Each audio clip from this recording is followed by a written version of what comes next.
Ang programang ito ay rated SPG. Striktong patnubay at gabay ng magulang ang kailangan. Maaaring may masiselang tema, lengguwahe, karahasan, sexual, horror o droga na hindi angkop sa mga bata. Mabibisto na nga itong si Zoe ni Annalyn dahil nga ang kinakatuwiran dito ni Zoe ay kasama daw nito itong si Luke upang mag-coffee. Ngunit agad naman tinawagan ni Annalyn itong si Doc Luke upang ikumpirma kung nagsasabi nga ba ng totoo itong si Zoe. Ngunit sinabi dito ni Doc Luke na hindi naman daw sila nagkita. Kaya agad muling pinuntahan ni Annalyn itong si Zoe at kasama na nga dito ang kanyang ama. At agad naman binuking na dito at sinabi niya na nagsisinungaling nga itong si Zoe at kung saan nga niya dinala itong si Lolo Pepe. Kaya naman siya ang nagiging number 1 na suspect sa pagkawala dito ni Lolo Pepe. Kaya agad naman na nakipagkita itong si Zoe dito kay Carlos upang sabihin niya dito na kailangan niya ng kakampi dahil siya nga ang pinupuntarya na nagiging suspect dahil siya laman ang nakita dito ni Oka na huling kasama at kausap dito ni Don Pepe. Samantalang, agad ngang pumunta si Moira at ni Risa doon sa restaurant ng kanyang sinasabi dito kay Robert.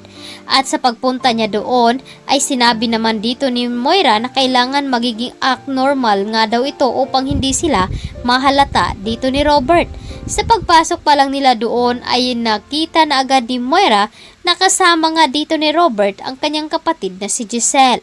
Habang hinihintay nila ni Giselle at ni RJ itong si Moira ay nagpaplano naman itong si Moira kung anong katuwiran ng kanyang sasabihin na tila na huli nga daw siya ng dating. Agad naman na kinakabahan itong si Risa dahil nga ay wala itong alam na may kinalaman itong si Moira sa pagkakawala dito ni Don Pepe. At agad naman na hindi nga mapakali itong si RJ at Giselle.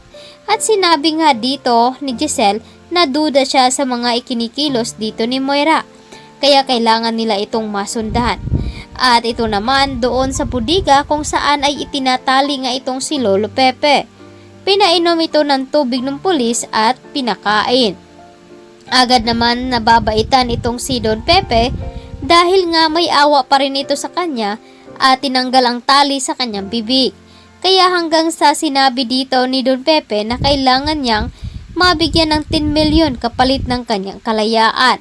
At ito si Moira ang madidiin sa kanyang kasalanan na ginawa. Mapapayag nga ba ang pulis na magbibigay ng 10 milyon itong si Lolo Pepe upang makalaya? Samantalang sa bahay naman dito ni Carlos ay nagkaroon nga ng dinner party itong si Carlos at kasama na rito si Dr. Enriquez. At dumating na nga ang mga kaibigan ni Carlos at agad naman nila hinahanap itong si Lynette. Sa pagbaba pa lang dito ni Lynette ay napamangha naman itong si Dr. Enriquez at si Doc Denise dahil sa magandang suot na damit dito ni Lynette. Ngunit ito namang si Carlos ay nakasimangot dahil hindi niya nagustuhan na mayroong ibang taong makakakita sa kanyang balikat. Kaya sinabi na lamang dito ni Carlos na kailangan nilang mag-usap ni Lynette. At agad na humanap ng bagong damit itong si Carlos at yun ang sinusuot dito ni Lynette. Sa pagbaba naman ay nagtaka naman sila Dr. Enriquez kung bakit nag-iba ng suot itong si Lynette. Sinabi na lamang niya na nahirapan daw siya kumilos doon sa kanyang suot. Ang hindi kasi nila alam na masyadong siluso at sensitive itong si Carlos.